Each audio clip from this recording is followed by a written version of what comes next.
Outra coisa que você tá contando da viagem dos Estados Unidos, eu tô lembrando de uma parte da história que seu pai contou. Acho que foi da aproximação, vocês chegando num mau tempo Acho que no Caribe, né? e Em calor Providenciales. É isso. Que a gente foi preso antes É isso. em St. Thomas. Que aí você foi para um Bem, outro lado. A minha única atribuição na viagem era conseguir os waivers Aham. de autorização de entrar nos Estados Unidos.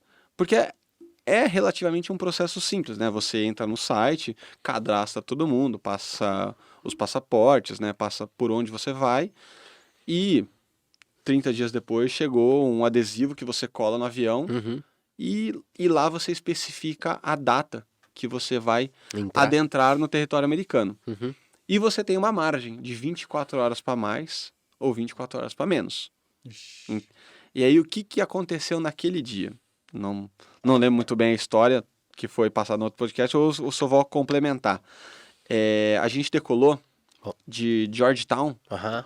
para Princess Juliana, São Martin. E naquele dia, eu lembro que a gente estava com vento de cauda violento. O RV10 dando 190, 195, Jet. 200 nós de ground speed. Aham.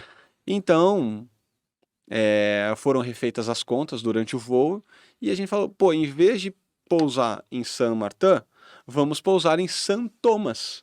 Dá pra fazer mais uma etapa. Porque a gente adianta aí, eu não lembro a distância, 150, 130 milhas de uma ilha para outra, né? E a gente já ganha esse tempo e no dia seguinte, ou melhor, na etapa seguinte vai ser muito mais curto. Sim. E a gente ia decolar no nascer do sol de Grenada. Então, a gente ia ganhar esse tempo, né?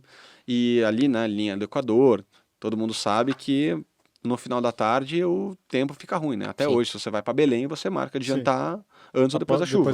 É. Entendeu? E optamos por seguir para St. Thomas porque a gente estava com um plano de voo aprovado, como alternado St. Thomas. Só que ninguém se atentou a isso, a não ser eu que falei, olha, gente, St. Thomas não é ilha americana, pelo que eu saiba, a gente só pode entrar lá numa ilha americana amanhã, contando com as 24 horas de antecedência. antecipação. Aí fala, não, tá no plano de voo, tá aceite. Foi a primeira vez que eu descobri que plano de voo é uma coisa, autorizações legais são outras. Que depois, numa outra história lá em Toulouse, aconteceu de novo, trazendo um Airbus pro Brasil, teve outro episódio igualzinho. Igualzinho, depois eu conto. Bacana. Legal. Pousamos. Mandei outro bacana. Papel pra ir anotando os bacana.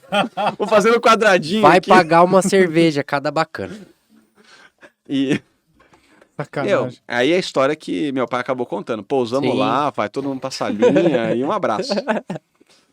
Bem, decolamos agora continuando a história, né? Decolamos de St. Thomas para Providenciales e as cartas todas ficaram no avião. Porque na zona lá, põe coisa pra cá, coisa pra lá, e o cara olhou no relógio, ó, vocês têm 1 hora pra cair fora daqui. Começou aquele desespero. Eu fui o que foi encarregado de ir abastecer o avião e passar o plano. Então, eu corri pro pátio, enquanto o cara abastecia, eu subi no caminhão do abastecimento e passei um plano de voo para Providenciales pelo rádio do caminhão. Cara, impensável isso hoje, né, meu? Para as 3 aeronaves. Não, até se você pedir para fazer isso hoje, eu não faço. Para as 3 aeronaves. Os 3 aviões. Então, na verdade, a gente passava no plano de voo, um plano de voo só. Tá. E ali você tem a opção, né, de colocar quantas aeronaves estão no plano, daí você coloca 3. E em remark você coloca os prefixos, né? Tá. E era o que a gente fazia. Um plano de voo pros 3 e ia embora. Pegamos e fomos embora. Vamos sumir daqui. Exato. A viagem estava esquematizada para eu ir no RV10 com meu pai. Só que na primeira decolagem, um dos aviões abriu a porta. E o piloto tentou segurar a porta do Nalim e ele machucou o braço. Aí ele foi voando assim até Gurupi, que foi a primeira parada, e chegou lá e falou, Vitor, você toca levar o avião pra mim? Na hora, eu olhei pro meu pai e falei, adeus. Te vira aí, você vai ter que dividir etapa com o outro. Eu vou ter que ir lá sozinho. Só eu pilotando, fazer todas as etapas. Eu faço isso até hoje com os copilotos aí, eu faço todas, brincadeira. 95%. Fominha. E esse é fominha. E aí decolei de Gurupi pra Belém, e aí falhou o piloto automático. Ele contou essa parte também. Aí o avião que eu tava voando não tinha piloto automático também. Só na mão. E tinha uma câmera embaixo, que era... Não sei porque foi colocada lá, mas dava um arrasto violento. Então, é muito engraçado que em trechos longos, né, como você vê 5, 10 nós, faz uma diferença enorme. É. Eu sempre chegava 25 minutos depois. A gente decolava junto, eu chegava 25 minutos depois em etapas de 4 horas, longas. 4 horas e meia. Então, era o que dava. Cara, 4 horas perde meia hora. É, isso aí. E chegando em Providenciales, eu tava vendo que eles estavam se lascando no meio daquela... Eles estavam na frente. Eles estavam bem na frente. Tá. Eu vi que eles estavam desviando e falando, e tá ruim. E no meio dos desvios antes, a gente meio que se perdeu um do outro. Perdeu o contato visual, mas sabia que tava uma separação longitudinal entre cada avião. Uhum. Como eu fiquei para trás, no momento que eu saí de umas nuvens e aproei Providenciales, né? Olhei, tipo, Providenciales é ali. Eu olhei no GPS, né? Eu olhei para frente, assim. Tinha um CB, né? Em cima. Eu falei, cara, simples. Eu vou descer e vou por baixo o visual, né? Porque eu tô longe ainda. Então, eu desci e vim por baixo. Vim por baixo da nuvem. Só que conforme ia chegando próximo da ilha, o teto foi abaixando. E eu lembro que em algum momento o GPS teve um erro de database e ele apitou warning, terrain.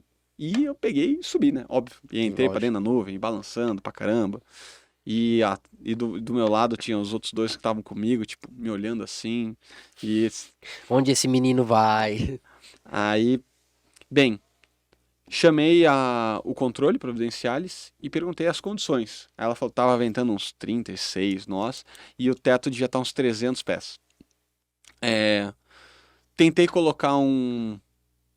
procurar as cartas. Foi nesse momento que eu descobri que as cartas não estavam no avião. Estava no outro avião. E aí eu perguntei pra moça qual era a frequência do ILS. Ela falou, de acordo com o NOTAM tal, o ILS está fora. Pô. Sabe aquele momento, né? Homer Simpson, né? Que você esconde na moita. Tá ciente do NOTAM tal? Você vai baixando. Você vai se escondendo. Eu falei, tem um RNAV aí? Ela falou, tem. Você pode soletrar? Aí ela soletrou pra mim. E eu indo em direção a Providenciales. Ela soletrou o fixo, era HID. E ela foi falando a coordenada. E eu lá voando. E acompanhando, colocando a coordenada no GPS para ir fazer o procedimento RNAV. Meu, na hora, né, você nem pondera sobre as coisas, né, você vai fazendo. Você vê que é a hora que o treinamento, né, entra muito em ênfase, né, você vê que você tem que resolver o problema. Se teto tá baixo, teto tá alto, se a única opção tá ventando, que você não tem é não fazer nada. Exato. A única coisa que você não pode fazer é fazer nada.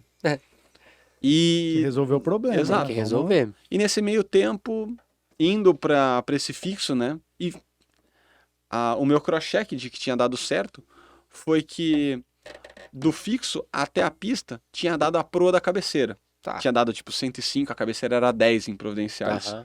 Tá dentro. Tá dentro. Tá? Se cair, cai dentro da pista, né? E aí nesse meio tempo deu uma... Melhorada? A cobertura de nuvens embaixo, eu consegui enxergar a praia, desci e ingressei numa base direta ali e pousei. No momento que eu pousei, aí tem a história, né? Meu pai tava lá desesperado, esperando, todo mundo também. Mas durante o que tava ali... Você tava tranquilo. Eu tava tranquilo até o momento que eu desliguei o motor. Na hora que eu desliguei o motor e olhei pra fora, eu vi os pinheiros... Tipo, deitado, né? Eu falei, meu Deus, o que eu tava fazendo? O que eu fiz? O que eu tava fazendo? Mas eu acho que serve, pra todos os pilotos, né? Na hora que você tá resolvendo emergências e problemas, você nem... Não é uma opção você se desesperar, é a hora que entra muito o treinamento que a gente tem a cada 6 meses, a cada ano, dependendo do lugar que você tá voando, que vem muito, né? E tá com as condições psicológicas também em dia, né? Que isso é extremamente importante, Eu acho né? que o próprio treinamento cuida disso. Cuida, né? Exato. O próprio treinamento cuida de você colocar essa maneira de pensar. Sim. E... Tipo assim, eliminar tudo da sua frente e só focar no problema. Né? E volta. Voa, navega, comunica. Exato. Contém. É. Né? Isso aí. Voa, navega, comunica e depois você contém o problema. Então não adianta eu tentar resolver algum problema Sim. de alternador se o avião tá no dorso apontado para baixo, né? Exato. Então as coisas não fazem... Exato. Não vão fazer sentido depois que você tiver cavado um buraco, né? Então... Mas aí foi isso. Aí...